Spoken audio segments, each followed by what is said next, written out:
In this video, Miss Beale will demonstrate how to support children in Lower Stage 2 reading books in a range of genres.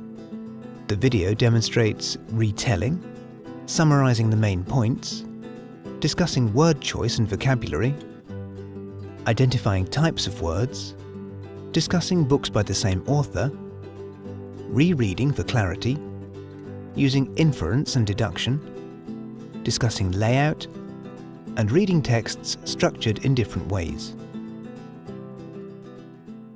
Okay, Joe, so you've chosen to read this book to me. Why have you chosen to read this book? Because we're learning about the Romans in our topic and I'd like to find out more about them. Okay, fantastic. What type of book is this? It's a non-fiction book. Fantastic. How do you know it's going to be a non-fiction book, just from looking at the front? Any clues? Well, usually a fiction book, it doesn't really have a statue of a famous Roman leader unless it's about them.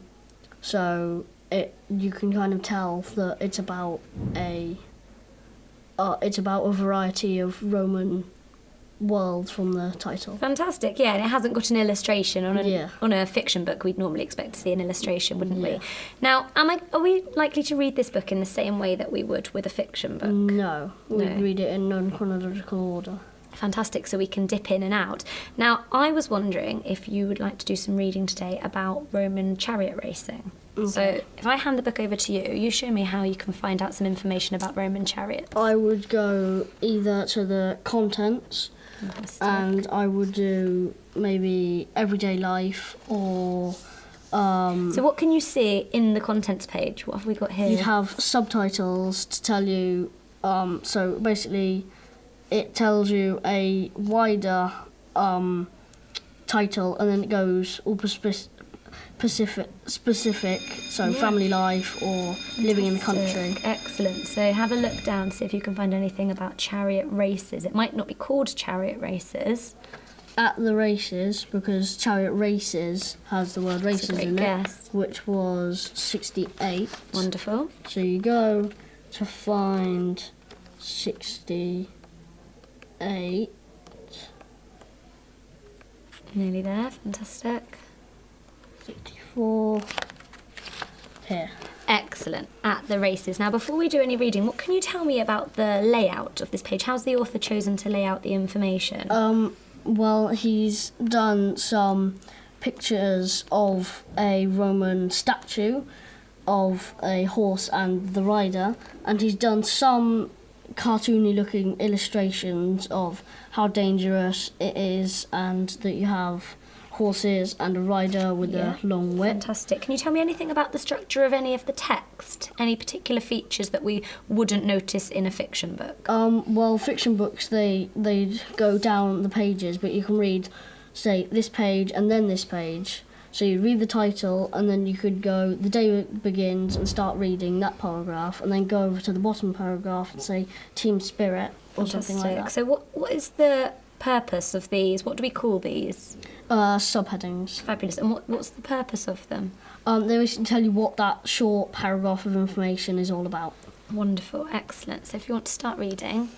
Chariot races were originally part of religious festivals, but soon became incredibly popular as entertainment. Races were held at specially designed racetracks called circuses, and regularly attracted huge crowds.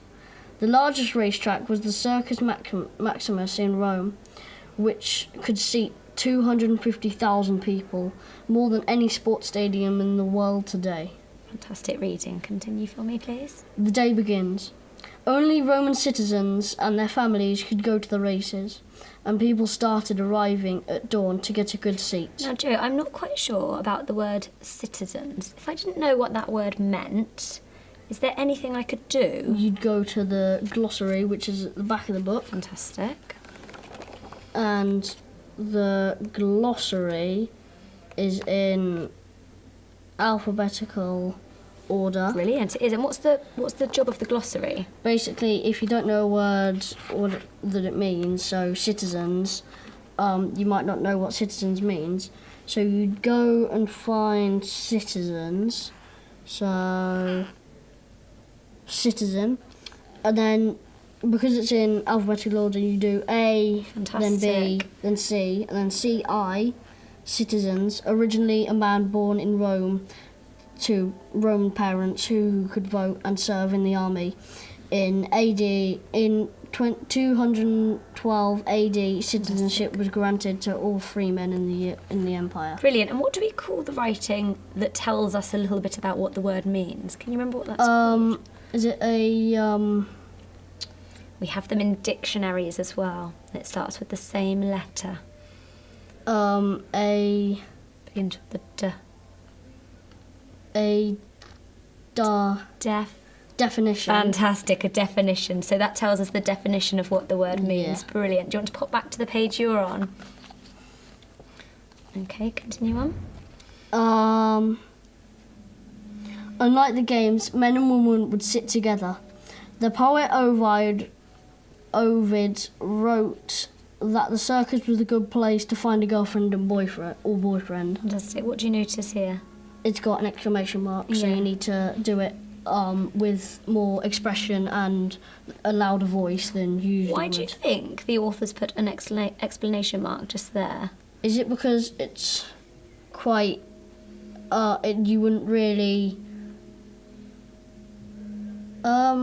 is it because it's not extra information, it's... So if we look at the information, the poet Ovid wrote that the circus was a good place to find a girlfriend or boyfriend. It's quite surprising, isn't it? Yeah. Okay. So you kind of do it with a bit like if you had a question mark, you go a little bit higher at the end. Fantastic. So it tells you what to do with your voice Yeah. when you're reading aloud. Brilliant, Jo. That's fantastic. Okay, Ella. So this is the book you're reading at the minute. What's the title of the book? The Night of the Unicorn. Brilliant. And are you enjoying the book? Yes. Yeah. So can you tell me what's happened so far? Well, there was no shooting stars, and in the morning, Amber, who lives on a farm, has lost her favourite hen and a cockerel. Okay. And is she the main character? Amber? Yeah, What can you and- tell me about Amber's character? Well, she likes animals quite a lot. Because it's her favourite hen, she likes it because she always looks at different places to find her hen. Okay, fantastic. And what was the last thing that happened that you read? Can you remember? Well, Henny, that's the lost hen, had been searching for the cockerel called, I can't remember his name now. That's okay. The cockerel, yeah. Yeah, and she had found herself in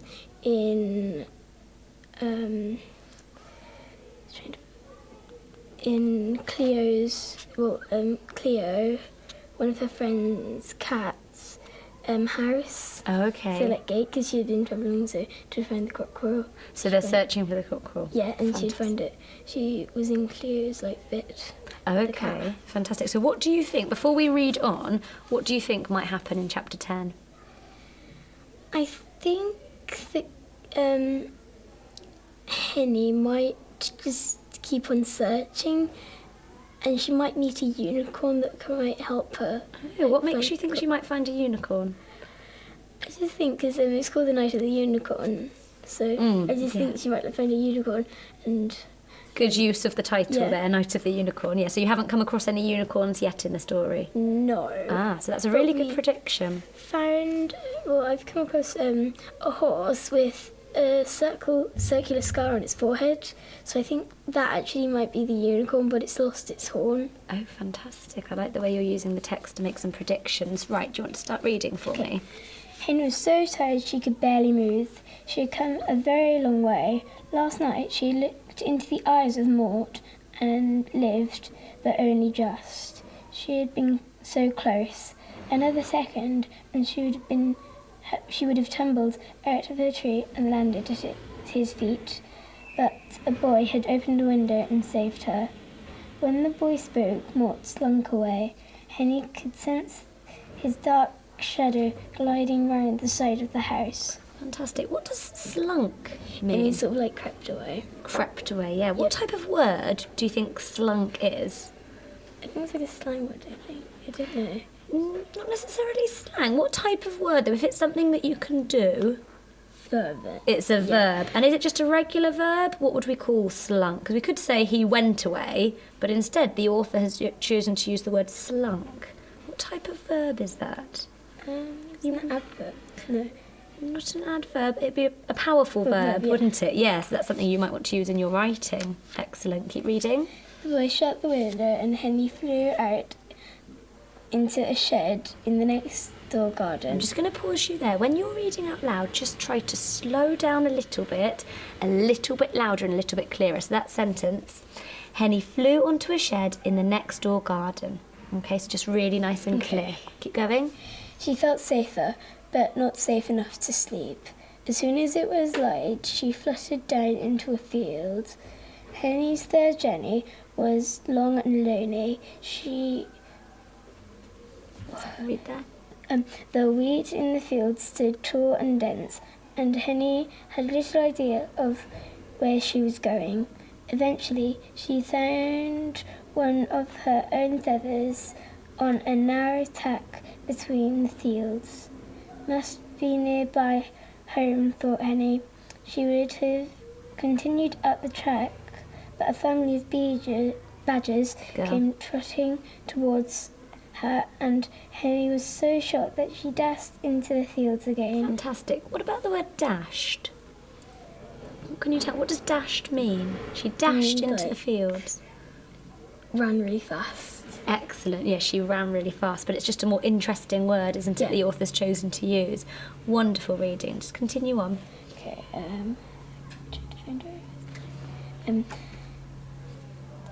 For the rest. For the rest of that day, Henny battled through a forest of spiky plants. Occasionally, she stopped for a rest, for a feast of earwigs or caterpillars, but she would feel the wind sharpening and the sky beginning to glower above her. That's unusual, isn't it? She could feel the wind sharpening and the sky beginning to glower above her. What do you think that's telling us? And I think it's getting colder and darker. Fantastic. It's the author's trying to create a bit of atmosphere about the weather, isn't he, by telling us about what's going on. Excellent. Continue. She knew rain was on its way and dared not to rest for long. At last, Henny found herself beside a road. A blue car passed her. It looked familiar. When the car had gone, Henny ran across the road towards an open gate. Was this the gate to Amber's house? No. Henny sank into the grass, too tired to walk another step. If it says here, Henny sank into the grass, how do you feel that Henny's feeling at the minute, at this point? She might be feeling tired. What else might she be feeling? Not sure. Have you heard of if someone says maybe their heart sank? Sad, I think. A little bit sad as well, yeah, possibly. She might be feeling a little bit concerned that she hasn't found where she needs to go. The little hen slept for a while, but when she woke up, she knew she must find a safer place. Fantastic. Should we stop there, Ella? That was really good reading. Good girl. Okay, Layla, so this is your book. What book are you reading at the minute? Danny the Champion of the World. Danny the Champion of the World. That's a great book. Who's the author? Roald Dahl. Have you read any other Roald Dahl books? The Twits, the Mr. Fox, the Witches. Oh, I've read so many I can't remember. Fantastic. They're great books, aren't they? What can you tell me about the style that Roald Dahl writes in? How does he tend to write his books? Well, he tends to write them in a really exciting way with quite a lot of cliffhangers. You're like, oh, what's going to happen next? And that makes you want to read on as well. Are his books quite serious and sad? Yeah, kind of. Sometimes. And sometimes they're a bit funny and silly as well, aren't they? Which is your favourite Roald Dahl book, do you think? Probably The Witches. Why is that? Because I quite like scary things, and it's really unexpected. Okay, fantastic. So it made you want to keep reading. Yeah. Fantastic. So where have you got to? You read fair amount of the book. What's happened so far then? Well, Danny finds out that his dad actually likes to poach pheasants, and he's been doing it for quite a long time. but it was his first night out since the mother died. And then Danny created a really good idea on how to do it. And it was that if you filled the raisins, which they really like, with sleeping pills, they would fall off their branches before they roost while the keepers are gone. And then all they'd have to do is pick them up. Oh, fantastic. And can you give me, in a couple of words, a description of what you think Danny, the main character, is like? How would you describe him? He quite likes to be safe and doesn't want anyone to be too mean to anyone. He's kind of like environmentally friendly. That's a great description. Fantastic. So, next chapter, Goodbye, Mr. Hazel. Let's see what happens. The big, shiny silver Rolls Royce had broken suddenly. Broken. Sound it out. Braked. Good girl. Had braked suddenly and come to the top right alongside the filling. A stop. Good girl. Right along the filling station, behind the wheel. I could see the enormous pink berry face of Mr. Victor Hazel staring at the pheasants. I could see the mouth hanging open, the eyes bulging out of his head like toadstools, and the skin on his face turning from pink to bright scarlet. Oh, now, if the skin on his face is turning from pink to bright scarlet, what does that tell us about him? He's very angry. Very angry indeed. Good girl. The car door opened and out came the resplendent in 4-coloured riding breeches and high polished boots. There was a yellow silk scarf with red dots on it round his neck. He had a sort of bowler hat on his head. Bowler hat. That's the type of hat he's wearing there, a bowler hat. Okay. The great shooting party was about to begin and he was on his way to greet the guests. He left the door open of the Rolls Royce and came at us, charging like a bull. My father, Dr. Spencer, and I stood close together in a little group, waiting for him.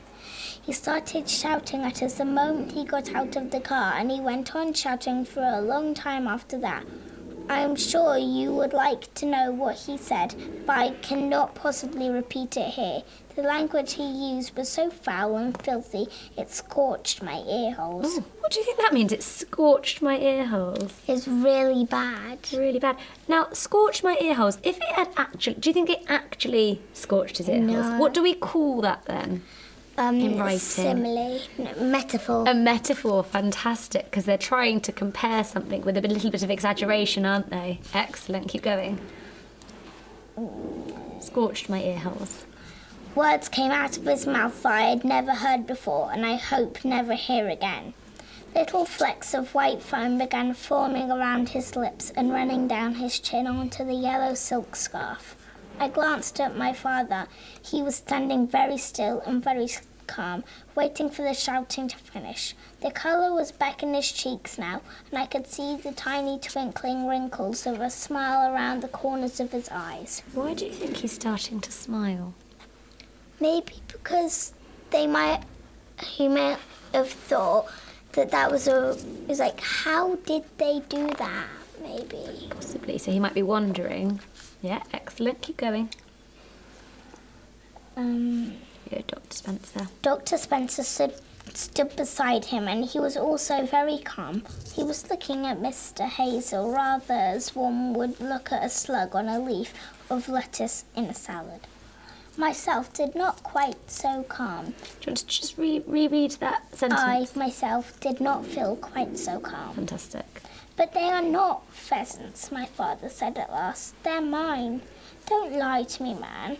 I'm the only person round here who has pheasants. They are on my land, my father said quietly. They flew onto my land, and so as they stay on my land, they belong to me. Don't you know the rules, you bloated old blue-faced baboon? Dr. Spencer started to giggle. Fantastic. Do you notice that the author's done anything particularly clever with this? Don't you know the rules, you bloated old blue-faced baboon? Alliteration. Some alliteration as well. Fantastic. Really good reading today, Layla. Well done. Fantastic.